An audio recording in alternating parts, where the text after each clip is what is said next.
야담과 옛날 이야기 가득한 백세야담. 정말 재밌어요. 저처럼 구독과 좋아요 잊지 말고 꼭 눌러주세요. 찬란했던 가을이 제 옷을 벗고 겨울이 문턱을 넘어서고 있었습니다. 김영달은 오늘도 비어있는 쌀독을 바라보며 한숨을 쉬었지요. 오늘 하루도 겨우 입에 풀칠하며 사는구나. 나는 괜찮지만 우리 아버지만이라도 배부르며 사셔야 할 텐데. 이제 곧 겨울이 다가오는데 걱정이로구나. 김영달은 가난한 양반댁의 아들이었습니다. 아버지는 몰락한 양반이었지만 선비의 지조만은 철저히 지키고 있었지요. 아버지는 영달을 부르더니 걱정스러운 얼굴을 하며 이렇게 말했습니다. 이야, 영달아. 곧 겨울인데 속옷 하나 챙겨둔 것이 없구나. 땔감이야, 우리 영달이가 산에서 가져오기는 하는데 따뜻한 이불도 하나 없으니 이를 어찌하면 좋겠느냐. 소인이 허드렛 일이라도 하겠사옵니다, 아버지. 그러자 아버지는 영달의 손을 잡더니 한숨을 쉬었습니다. 아무리 가난하지만 우리는 선비의 후손들이다. 이 아비야, 괜찮지만 네가 몸종으로 사는 모습은 절대로 볼 수가 없구나. 그러더니 품에서 종이 하나를 꺼냈습니다. 이것이 무엇이옵니까, 아버지? 여기 적어둔 곳으로 가거라. 네가 기억할지 모르겠지만 예전에 내 밑에서 노비로 있었던 만덕이가 사는 집이다. 만덕이가 손재주가 꽤 좋았지. 벼루와 가죽 등을 팔아 부자가 되었다고 하더구나. 내가 보냈다고 하면 돈을 좀 빌려줄 것이야. 영달이 기억하는 만덕이는 늘 웃음기가 있는 몸종이었습니다. 농기구를 잘 고치면서 아버지 칭찬을 받았던 일이 떠올랐지요. 그분이 과연 돈을 빌려주겠사옵니까? 염려하지 말거라. 내가 외거 노비로 살아갈 수 있도록 배려도 해주었으니 은혜를 잊지 않고 있을 게야. 아버지는 그렇게 말씀하시고는 눈을 질끈 감았습니다. 아무리 가난하지만 몸종이었던 사람에게 돈을 빌리려니 마음이 많이 아프셨겠지요. 영달이도 안타까워 한숨이 나왔습니다. 소인이 찾아뵙고 정중히 말씀 올리겠사옵니다. 염려하지 마시고 쉬고 계십시오, 아버지. 영달이는 얼른 떠날 채비를 하였습니다. 만덕이에 대해서는 더는 입에 올리지 않았지요. 아버지가 직접 부탁할 수는 없는 노릇이고 아들을 보내야 하는 심정 또한 말할 것도 없이 많이 상하셨겠지요. 그렇게 영달이는 사흘에 걸쳐 종이에 적힌 고을에 도착했습니다. 아버지 말씀대로 만덕이는 큰 기와집에 살고 있을 정도로 부자였습니다. 자네가 누구라고? 소인은 김영달이라고 하옵니다. 아버지 함자는 김자 영자 제자 되시옵니다. 그러자 만덕이는 놀란 얼굴을 하더니 영달이를 방으로 들였습니다. 잔뜩 긴장했던 영달은 그제야 마음을 놓았지요. 날이 건강은 괜찮으십니까, 도련님? 어르신 덕분에 평안하시옵니다. 말씀 편히 하십시오, 어르신. 아닙니다. 아무리 그래도 날이 밑에 있었던 몸종이온데 그럴 수는 없지요. 그런데 어찌 나리께서는 오지 않으시고 이렇게 도련님이 오셨습니까? 영달은 힘겹게 입을 열었습니다. 아버지 대신 돈을 빌리러 왔다는 말을 입 밖으로 꺼내는 것이 쉽지 않았지요. 저런. 그런 사정이 있으시다면 진작에 저를 찾아오시지. 많은 돈은 드릴 수는 없고 바로 준비할 수 있는 돈은 1000냥입니다. 괜찮으시겠습니까? 생각지 못한 큰 돈을 준다고 하니 영달은 놀라서 얼른 고개를 숙였습니다. 1000냥씩이나 빌려주신다니 이 은혜를 어찌 갚아야 할지 모르겠사옵니다. 무슨 말씀을 그리 하십니까? 저야말로 나리의 은혜를 이제야 갚을 수 있어 기쁩니다. 일단 오늘은 1000냥과 황소 1마리를 드리겠습니다. 제가 시간이 됐을 때 나리를 찾아뵙겠다고 전해주십시오. 영달이는 감격하여 눈물이 흘렀지요. 이 은혜 꼭 갚겠사옵니다. 정말 감사합니다, 어르신. 그렇게 영달이는 1000냥이나 되는 큰 돈과 황소까지 받았습니다. 고기 반찬이 있는 진수성찬을 먹고 모처럼 배도 채울 수 있었지요. 그런데 만덕이가 황소를 끌고 가는 영달이의 뒷모습을 보더니 피식하고 웃는 것이었습니다. 배은망덕한 놈. 감히 아들놈을 보내서 돈을 빌리다니. 김영재 이놈. 네 놈만 생각하면 피가 거꾸로 솟는구나. 만덕이가 주먹을 불끈 쥐며 분노하고 있는데 식솔인 광태가 다가왔습니다. 광태야. 저놈을 쫓아가서 내가 준 천냥을 빼앗고 오거라. 그리고 저 아들놈도 반죽이 되도록 패고 와야 할 것이야. 광태는 희죽 웃더니 고개를 숙였습니다. 알겠사옵니다, 나리. 저 황소는 어찌할까요? 어차피 병든 황소라서 얼마 못 가서 죽을 것이야. 황소를 끌고 가야 천천히 갈 것이고 그래야 광태 니놈이 빨리 따라잡을 것이 아니냐? 그런데 나리, 저놈이 무슨 짓을 했길래 그러시옵니까? 저놈의 아비 때문에 내 귀한 딸까지 잃었단 말이다. 밤새 밭일을 시키는 것도 부족해서 허수아비까지 시켰던 아주 고약한 놈이야. 내 몸 하나 망가지는 것쯤이야 괜찮지만 내 가여운 딸을 잃어버린 건 도저히 용납할 수가 없다. 그러니 어서 가거라. 알겠사옵니다, 나리. 영다리는 만덕이의 이런 사연도 모른 채 콧노래를 부르고 있었습니다. 아버지가 아시면 많이 기뻐하실 것이야. 아버지 심성이 좋으셨으니 망정이지 괴팍한 분이셨으면 아마 날 내쫓고 소금도 뿌렸겠지. 역시 아버지는 마땅히 존경받을 분이었어. 영다리는 그렇게 즐거운 마음으로 황소를 끌고 가고 있었습니다. 겨울을 알리는 냉기가 볼살을 매섭게 스치고 지나갔지만 기뻐하실 아버지의 얼굴이 아른거리니 마냥 좋기만 하였지요. 그렇게 한참 걷고 있던 영다리는 연못 근처 뒤로 보이는 정자를 바라보았습니다. 한때는 아버지가 건넨 책을 정자에서 읽으며 선비의 지조를 마음속에 새긴 적이 있었지요.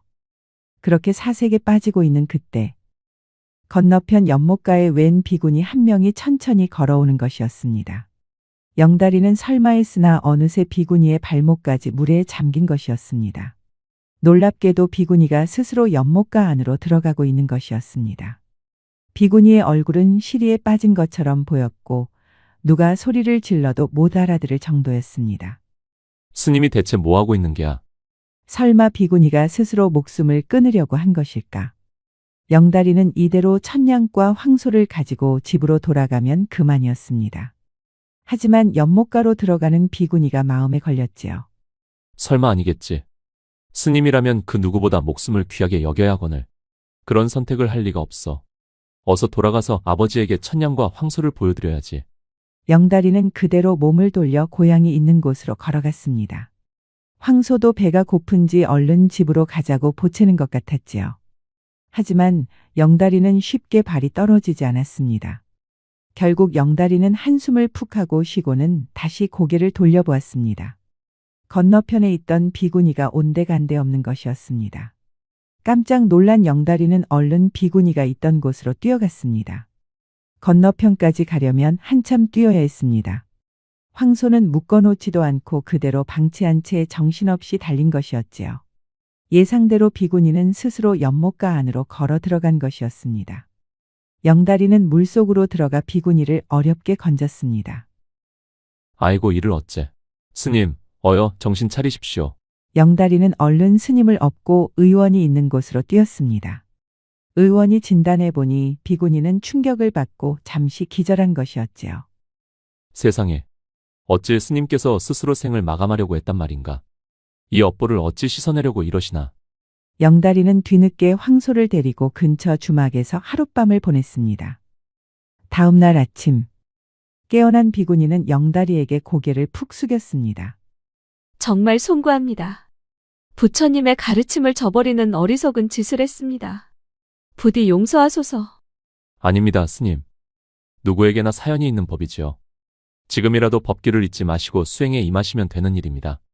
그보다 어쩌다 그런 선택을 하신 겁니까? 비구니는 눈물을 뚝뚝 흘리며 천천히 입을 열었습니다. 실은 저는 부처님의 제자가 될 자격이 없습니다. 어릴 적에 부모님을 잃고 거지처럼 살다가 어쩔 수 없이 절에 들어갔지요. 수행할 준비도 안 된 채 마음속으로 괴로워하다 병을 얻었습니다. 약재를 살 돈도 없으니 그저 앞이 캄캄했습니다. 결국 제가 가야 할 곳은 하나밖에 보이지 않았습니다.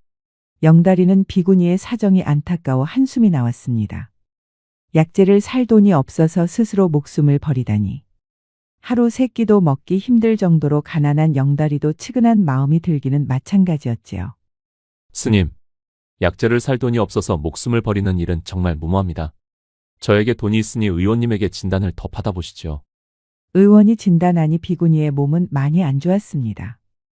영양실조까지 있어서 약재만으로는 치료가 힘들어 보였지요. 만덕 어르신이 주신 천냥을 이대로 써야 하나. 아버지에게 갖다 드려서 조금이나마 효도를 해야 할 텐데. 이를 어쩐다.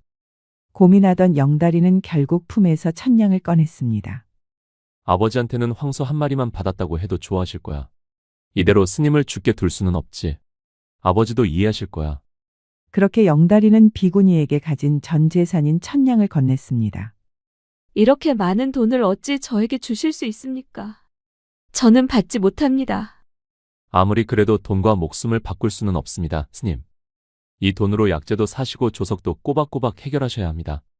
그동안 얼마나 드시지 못했으면 아사 직전까지 간단 말입니까? 돈이야 벌면 그만입니다. 거절하지 마시고 받으십시오, 스님.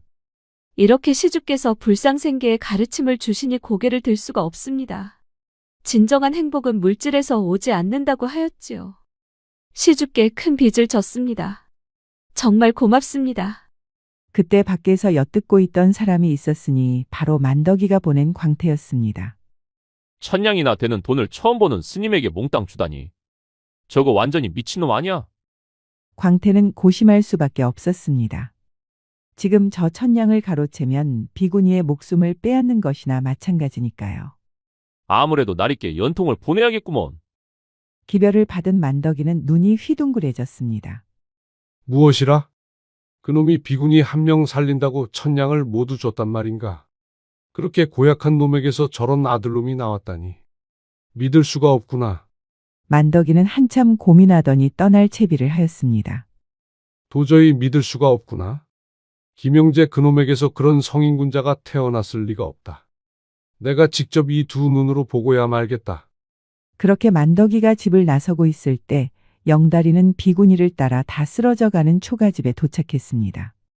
여기는 제가 절에 들어가기 전에 살았던 곳입니다. 보시다시피 집이 다 쓰러지고 있으니 누구도 살고 있지 않지요.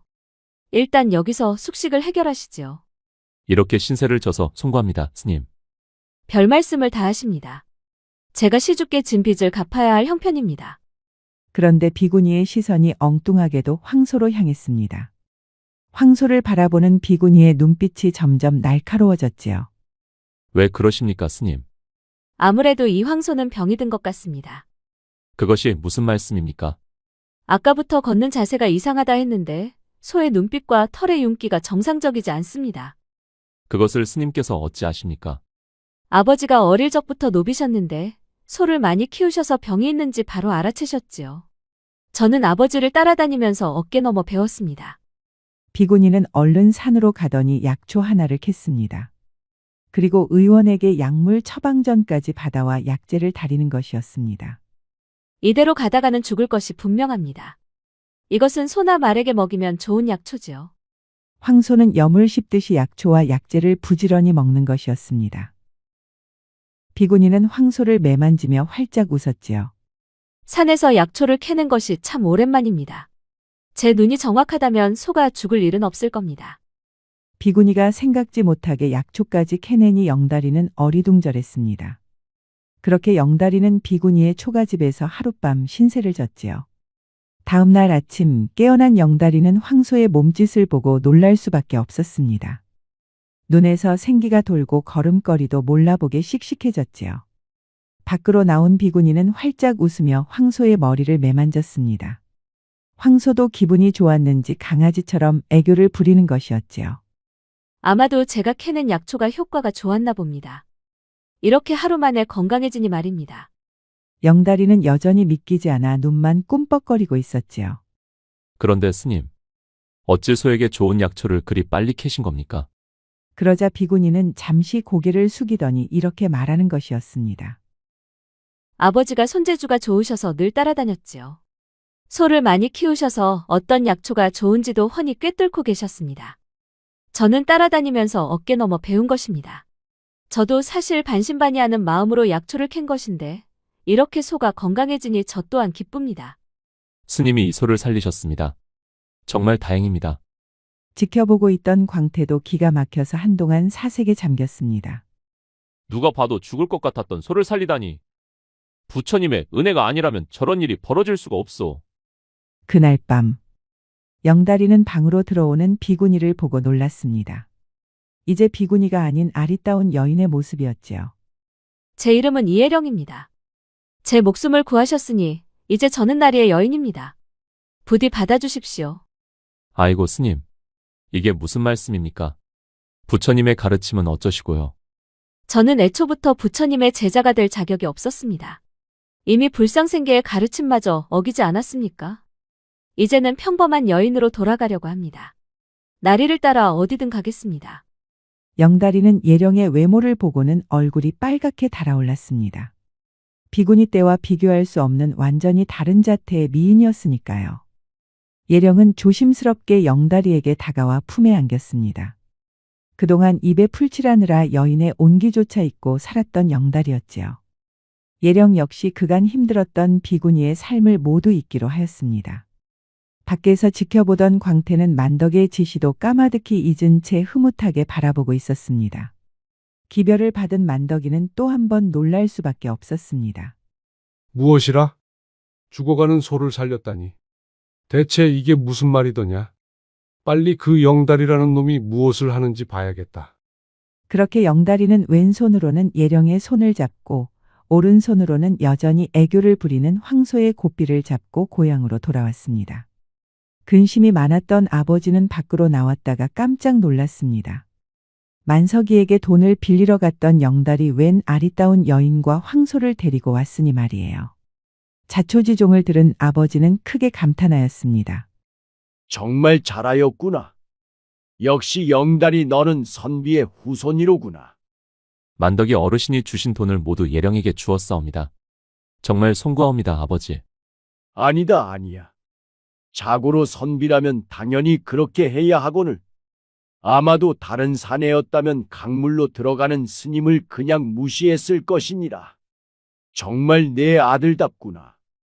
아버지는 옆에 있던 예령의 손도 따스하게 잡아주었습니다. 그동안 얼마나 고생이 많았느냐. 과거의 일은 중요치 않다. 이건 분명히 내 아들과의 인연이 분명하다. 두 사람이 서로 아끼고 위하는 마음이 지극하니 어찌 반대할 수 있겠느냐. 부디 백년해로 하거라. 과거의 제 삶을 부끄럽게 여기지 않으시고 이리 따스히 품어주시니 그 은혜를 어찌 다 갚겠사옵니까? 평생토록 도련님을 내조하며 아버님을 부모처럼 모시고 살겠사옵니다. 정말 감사하옵니다, 아버님. 그렇게 영다리는 예령과 조촐하게 혼인하였습니다. 예령은 신혼 첫날 밤 영다리 품에 안기며 이렇게 말했습니다. 서방님은 제 생명의 은인이십니다. 시리에 빠진 저를 구해주시고 이렇게 저를 부인으로 맞이하시니 몸둘 바를 모르겠습니다. 부인이야말로 제 은인이요. 저처럼 가난한 선비와 어떤 여인이 혼인하려고 하겠소. 그러자 예령이 영달을 지그시 바라보았습니다. 눈에서는 희망 섞인 빛이 감돌고 있었지요. 서방님. 내일 당장 제가 살았던 초가집으로 가시지요. 뒤에 작은 땅이 하나 있으니 거기서 농사를 짓는 게 어떻습니까? 농사라고 하였소. 부인도 알겠지만 저는 농사 지을 줄 모른다오. 게다가 그 힘든 농사를 어찌 부인과 제가 할 수 있겠소. 염려하지 마십시오. 서방님이 데려오신 황소가 있지 않사옵니까? 정확할지 모르겠지만 황소로 농사를 하는 아버지를 본 적이 있습니다. 아무리 그래도 우리가 할 수 있겠소. 농사는 절대 쉬운 것이 아니오, 부인. 일단 부딪혀보는 것이지요. 제가 근방에 사는 몸종들한테 배워서라도 농사를 짓겠습니다. 서방님도 함께 하시지요. 그렇게 영달은 예령과 함께 열심히 농사를 짓기 시작했습니다. 약초를 먹은 황소는 여전히 신이 나는지 지치지도 않고 쟁기를 열심히 끌고 다녔지요.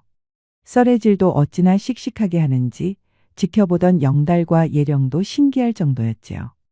그렇게 달포가 지난 어느 날 누군가 영달과 예령의 집을 찾아왔습니다. 지나가는 나그네 올시다. 신세 좀 져도 되겠소이까? 영달과 예령은 한바구음을 지으며 나그네를 맞아주었지요. 나그네는 바로 만덕이가 보낸 광태였습니다. 영달과 예령의 오붓한 정을 나누고 싶었을까요? 광태도 갑자기 부인 생각이 난 것이었지요.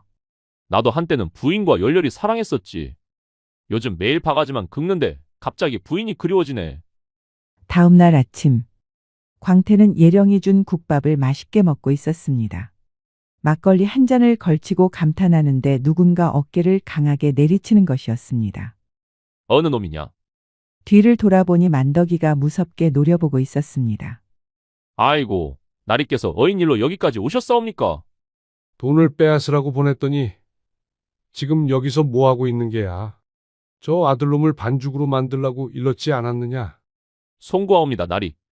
비구니에게 준 돈을 차마 가로챌 수가 없었사옵니다. 영달이 저놈이 비구니와 계속 같이 있어서 접근조차 할 수가 없었사옵니다. 만덕이는 혀를 끌끌 찼습니다. 이런 한심한 놈을 봤나? 그렇게 사내가 마음이 여려서 어디다 쓴단 말이냐? 오늘 밤에 저놈들이 가진 돈을 전부 빼앗거라. 알겠느냐? 광태는 놀라서 만덕이를 빤히 쳐다보았지요. 지금 도둑질을 하란 말씀이옵니까? 무엇이라? 언제부터 내가 시키는 일에 토를 달았단 말이더냐? 그 천냥은 내가 준 것이었어. 이놈이 까마귀 고기라도 잘못 먹었나? 잔말하지 말고 오늘 밤에 준비하거라.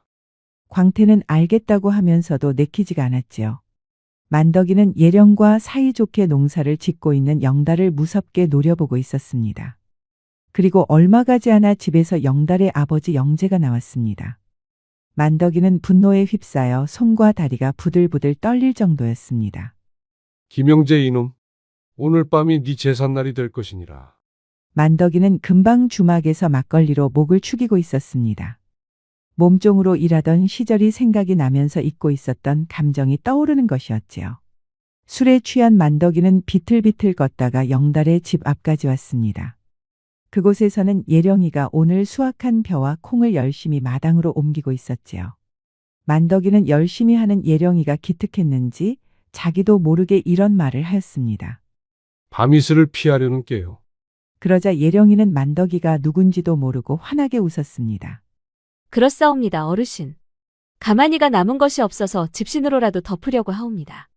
그거 참 정성이 갸륵하구먼. 웬만한 사내들도 귀찮아 하는 일을 여인의 몸으로 하고 계시니. 말씀 편히 하십시오, 어르신. 이슬을 맞으면 썩기 쉽다는 아버지의 말씀이 생각이 났사옵니다. 그러자 만덕이가 빙긋하고 웃는 것이었습니다. 내가 딸에게도 여러 번 말한 적이 있었지. 어스름이 깔리면 당장 서둘러야 하는 일이 밤이슬을 피해야 하는 것이라고. 가만히가 아니면 집신으로라도 덮어야 썩는 것을 피할 수 있다고 말이야. 한 톨이라도 상할까 노심초사하면서 정성껏 감싸야 한다고 말했었지. 만덕이는 금세 눈가가 촉촉해졌지요. 따님이 어떤 분인지 모르겠사오나 참 좋은 아버지가 있으셔서 부럽사옵니다. 살기가 가득했던 만덕이는 어느새 인자한 미소를 짓고 있었습니다.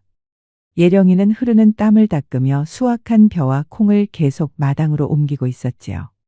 지켜보던 만덕이는 흐르는 눈물을 닦으며 발길을 돌렸습니다. 내가 지금 무엇을 하는 게야? 저놈들 싹을 모두 없애버려도 속이 시원치 않을 판에. 그렇게 만덕이는 광태를 데리고 다시 영달의 집 앞에 도착했습니다. 잘 듣거라. 내가 말하기 전까지는 움직이지 말거라.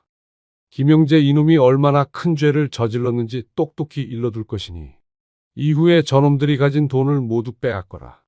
알겠느냐? 알겠사옵니다, 나리. 만덕이는 아무런 말도 없이 집으로 불쑥 들어왔습니다. 문을 벌컥 열고 들어갔더니 영재만 방에 앉아 있었지요. 이제 나이가 든 영재는 기력이 많이 쇠한 것처럼 보였습니다. 정말 오랜만입니다, 대감마님. 저를 알아보시겠습니까? 영재는 쇠한 얼굴로 만덕이를 바라보았습니다. 자네는 만덕이가 아닌가? 어찌 여기까지 왔는가? 그렇습니다.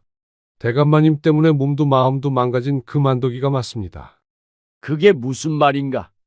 기억나지 않으십니까? 밤새 밭일을 시키고 그것도 모자라서 저에게 허수아비 노릇까지 시키셨지요. 제 몸 하나 망가지는 건 상관하지 않습니다. 하지만 그런 제가 걱정돼서 따라온 딸내미가 사라졌단 말입니다. 알고는 계셨습니까? 놀란 영재는 탄식하더니 슬픈 얼굴을 하고 있었습니다. 나를 많이 원망했겠구먼. 그래서 병든 소를 줬던 겐가? 만덕이는 참았던 울분을 토하더니 결국 울음을 터뜨렸습니다. 그렇습니다. 대감마님의 아들놈에게 돈을 빼앗고 죽도록 패라고 하였습니다. 이제 대감마님의 죄를 인정하십니까? 영재는 서글퍼서 고개를 숙여 눈물을 흘렸습니다. 광태야, 있는 돈이라는 돈은 모두 빼앗고 이 집도 불태워버리거라. 그런데 그때 밖에서 듣고 있던 예령이 문을 벌컥 열고 들어왔습니다. 어르신, 그 벌을 제가 대신 받겠사오니 부디 아버님을 용서하소서. 자네가 나설 일이 아닐세. 광태야, 무엇을 하느냐? 어여 돈이라는 돈은 모두 빼앗으라고 하지 않았느냐? 저는 서방님 덕분에 목숨을 구했사옵니다. 서방님이 생명의 은인이거늘 어찌 아버님 또한 저의 은인이 아니겠사옵니까? 부디 저를 봐주셔서 자비를 베풀어 주시옵소서. 하지만 만덕이는 물러설 수가 없었습니다. 광태를 시켜 예령을 끌어내려는 것이었지요. 그런데 만덕이가 무심코 고개를 돌렸다가 눈이 휘둥그레진 것이었습니다. 바로 예령의 발등에 있는 흉터 때문이었습니다. 도끼가 가득했던 만덕이의 눈빛이 크게 흔들리고 있었습니다. 자네, 그 흉터는 어디서 난 겐가?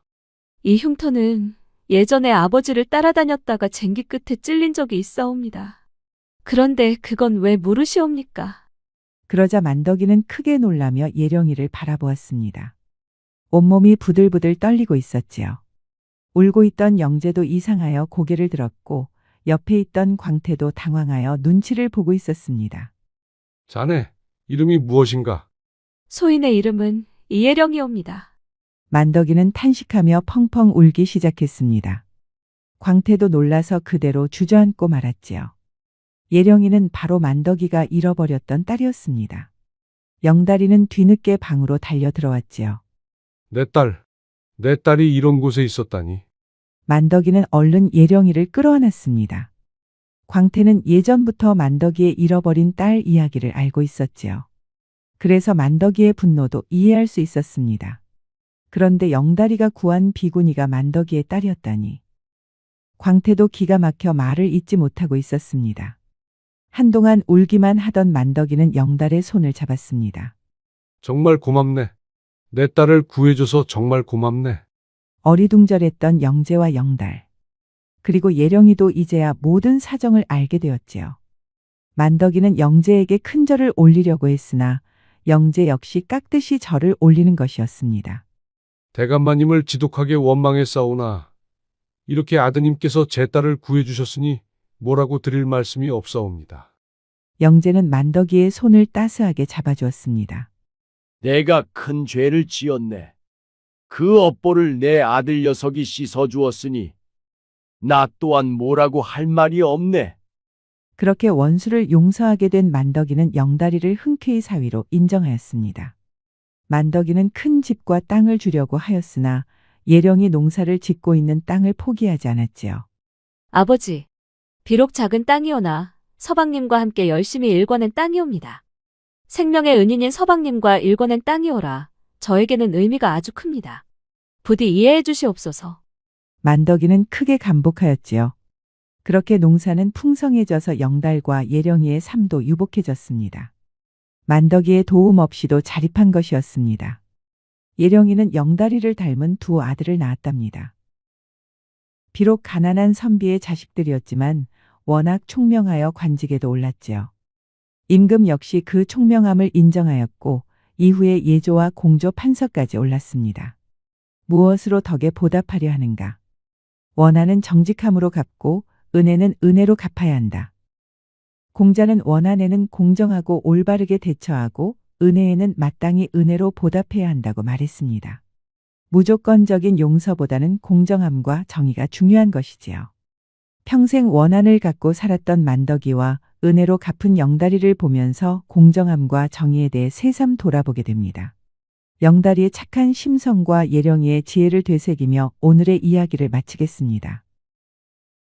이렇게 이야기를 마치려고 하는데 우리 영다리와 예령이 부부가 전할 말이 있다고 하네요.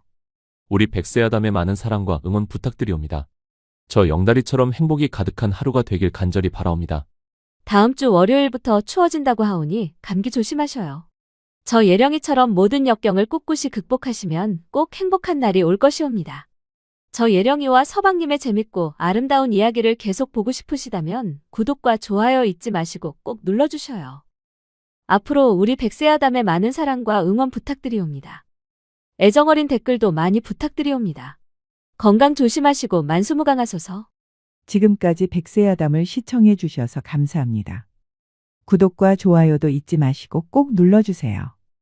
애정 어린 댓글도 많이 부탁드립니다. 야담과 옛날 이야기 가득한 백세야담 어떠셨나요? 앞으로도 재밌고 감동적인 이야기가 가득하니 많이 기대해주세요.